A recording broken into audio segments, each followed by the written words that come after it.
SpaceX की IPO, angel one और cricket stadium के बाहर समोसे वाले में एक चीज कॉमन है। ईडन गार्डन्स में क्रिकेट मैच चल रहा है। अंदर 70,000 फैंस अपनी टीम के लिए चीयर कर रहे हैं। हर बाउंड्री पर एक्साइटमेंट है, हर विकेट पर नॉइस। लेकिन स्टेडियम के बाहर एक समोसे बेचने वाला खड़ा है। उसको फर्क नहीं पड़ता कौन सी टीम जीती है या हारी। उसको ये भी नहीं पता है कि मैन ऑफ द मैच कौन बनेगा। उसको बस एक चीज पता है, जब ये 70,000 लोग मैच खत्म होने के बाद बाहर आएंगे तो बहुत सारे लोगों को भूख लगी होगी और वो उस मूवमेंट के लिए रेडी है। उसका बिजनेस मैच जीतने वाली टीम पर डिपेंड नहीं करता। उसका बिजनेस डिपेंड करता है उस क्राउड पर जो मैच क्रिएट करता है। मार्केट्स में भी कुछ ऐसा ही होता है। कभी कभी सबसे बड़ी अपॉर्चुनिटी खुद इवेंट में नहीं होती, बल्कि उस इकोसिस्टम में होती है जो इवेंट के आसपास क्रिएट होती है। और स्पेसएक्स आईपीओ के साथ भी कुछ ऐसा ही हुआ है। एक ऐसा इम्पैक्ट जो शायद उन इन्वेस्टर्स तक भी पहुंच सकता है जिन्होंने स्पेसएक्स का एक भी शेयर नहीं खरीदा। Welcome to the cascade by Stockro. यहाँ हम सिर्फ ग्लोबल हेडलाइंस फॉलो नहीं करते, हम उनके पीछे छुपे कनेक्शंस को डिकोड करते हैं और समझते हैं कि एक इवेंट का इफेक्ट कितनी दूर तक जा सकता है। आज बात करते हैं स्पेसएक्स आईपीओ की और उस कैस्केड इफेक्ट की जो ग्लोबल मार्केट से निकलकर इंडिया तक पहुंच सकता है। स्पेसएक्स आईपीओ मार्केट हिस्ट्री का सबसे बड़ा लिस्टिंग इवेंट था। कंपनी ने अराउंड $75 बिलियन रेज किया और वैल्यूएशन पहुंच गई $1.77 ट्रिलियन के आसपास। लिस्टिंग के बाद एक्साइटमेंट और बढ़ गई, लेकिन मार्केट का फोकस सिर्फ स्पेसएक्स तक लिमिटेड नहीं था। इन्वेस्टर्स ने एक बिगर ट्रेंड देखा। अगर स्पेसएक्स जैसे private technology giants public market में आ सकते हैं तो फ्यूचर में और कौन आ सकता है? एंथ्रोपिक, ओपनएआई और दूसरी हाई ग्रोथ कंपनीज। इसी बीच इंडियंस एक डिमांड करते हैं, इंडियन इन्वेस्टर्स इन कंपनीज तक कैसे पहुंच सकते हैं? और यहीं से अपॉर्चुनिटी स्टार्ट होती है। डिमांड थी लेकिन डोर नहीं था। इंडियन इन्वेस्टर्स को ग्लोबल कंपनीज में इंटरेस्ट पहले से था। Tesla, Nvidia, Microsoft, AI companies. Problem interest की नहीं थी, प्रॉब्लम एक्सेस की थी। एक रिटेल इन्वेस्टर के लिए यूएस स्टॉक्स बाय करना पहले कॉम्प्लिकेटेड प्रोसेस था।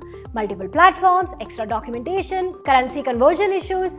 लेकिन गिफ्ट सिटी के through global investing infrastructure develop हो रहा है और इसी चेंज के साथ इंडियन ब्रोकर्स के लिए एक नई बिजनेस अपॉर्चुनिटी क्रिएट हो सकती है। सिंपल एग्जांपल, जब एक नया हाईवे बनता है तो सिर्फ कार्स नहीं बढ़ती, पेट्रोल पंप्स, रेस्टोरेंट्स और टोल बूथ्स भी बेनिफिट करते हैं। ग्लोबल इन्वेस्टिंग का हाईवे बन रहा है, बट क्वेश्चन है, टोल बूथ कौन ओन करेगा? ब्रोकर का गेम। इन्वेस्टर आया, रेवेन्यू आया। ब्रोकर के लिए सबसे इंपॉर्टेंट चीज ये नहीं है कि स्पेसएक्स का स्टॉक ऊपर जाएगा या नीचे। ब्रोकर के लिए इंपॉर्टेंट है इन्वेस्टर अकाउंट खोले, मनी कन्वर्ट करे, ट्रेड करे और प्लेटफॉर्म पर बना रहे। रेवेन्यू मल्टीपल वे से आ सकता है, account fees, for expense, custody charges, transaction income और सबसे बड़ा एडवांटेज, कस्टमर एक्विजिशन। स्पेसएक्स जैसा आईपीओ खुद एक मार्केटिंग इवेंट बन जाता है। जब इन्वेस्टर्स ग्लोबल स्टॉक्स के बारे में सर्च करते हैं, प्लेटफॉर्म्स को नए कस्टमर्स मिलते हैं। यानी एक आईपीओ सिर्फ इन्वेस्टमेंट अपॉर्चुनिटी नहीं होता, वो एक यूजर एक्विजिशन अपॉर्चुनिटी भी होता है। कौन बेनिफिट कर सकता है? इस थीम में कुछ लिस्टेड प्लेयर्स डायरेक्टली बेनिफिट करने की पोजीशन में हैं। सबसे पहले एंजल वन। कंपनी का ट्रेडिशनल बिजनेस प्रेशर में रहा है, स्पेशली डेरिवेटिव्स रेगुलेशंस के बाद। फाइनेंशियल 2026 में रेवेन्यू और प्रॉफिट दोनों पर प्रेशर दिखा, लेकिन रीसेंट क्वार्टर्स में रिकवरी के साइंस आए हैं। अगर ग्लोबल इन्वेस्टिंग एडॉप्शन ग्रो करता है तो एंजल वन के लिए ये एक एडिशनल रेवेन्यू स्ट्रीम बन सकती है। दूसरी तरफ है ग्रो का एडवांटेज है scale. Platform already retail investors के बीच पॉपुलर है। अगर यूजर स्टॉक्स और म्यूचुअल फंड्स के साथ ग्लोबल स्टॉक्स भी एक ही ऐप पर एक्सेस कर पाते हैं तो प्लेटफॉर्म का इकोसिस्टम और स्ट्रॉन्ग हो सकता है। लेकिन चैलेंज सिंपल है, यूजर इंटरेस्ट को एक्चुअल रेवेन्यू में कन्वर्ट करना। अकाउंट्स खोलना इजी है, एक्टिव इन्वेस्टिंग बिहेवियर क्रिएट करना डिफिकल्ट है। लेकिन इस स्टोरी में रिस्क भी है। सबसे पहला है रेगुलेशन। ग्लोबल इन्वेस्टिंग इंडिया में अभी भी रेगुलेटरी फ्रेमवर्क के अंदर ऑपरेट करेगा। दूसरा है टैक्सेशन। फॉरेन इन्वेस्टमेंट्स के रूल्स डोमेस्टिक इन्वेस्टिंग से ज्यादा कॉम्प्लिकेटेड हो सकते हैं। और तीसरा है एग्जीक्यूशन। गिफ्ट सिटी का आइडिया एक्साइटिंग है, लेकिन अनाउंसमेंट और लार्ज स्केल अडॉप्शन के बीच का गैप इंपॉर्टेंट होता है। अभी देखना यह है कि कितने investors actually global stocks trade करना स्टार्ट करते हैं। रॉकेट स्पेसएक्स का था, गेटवे किसका होगा? स्पेसएक्स आईपीओ को दुनिया ने रॉकेट स्टोरी के रूप में देखा, लेकिन मार्केट में एक और स्टोरी चल रही है, एक्सेस की स्टोरी, इंफ्रास्ट्रक्चर की स्टोरी। और इन्वेस्टर रिलेशनशिप की स्टोरी।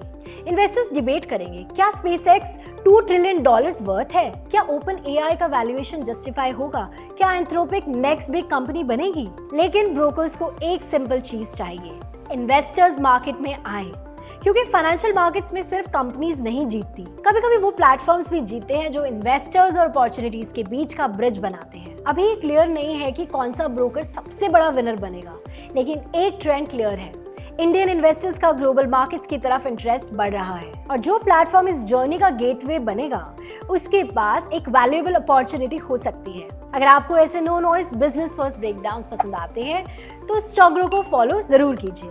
हम हर वीक मार्केट की पॉपुलर स्टोरीज को सिंपल भाषा में डिकोड करते हैं ताकि हेडलाइंस और एक्चुअल बिजनेस के बीच का गैप समझ आए। कमेंट्स में बताइए आपके हिसाब से ग्लोबल इन्वेस्टिंग वेव का बिगेस्ट विनर कौन हो सकता है। मिलते हैं नेक्स्ट वीडियो में, क्योंकि हर ब्लॉकबस्टर आईपीओ में सिर्फ कंपनी नहीं जीतती, कभी कभी उसके आसपास का इकोसिस्टम भी जीत जाता है।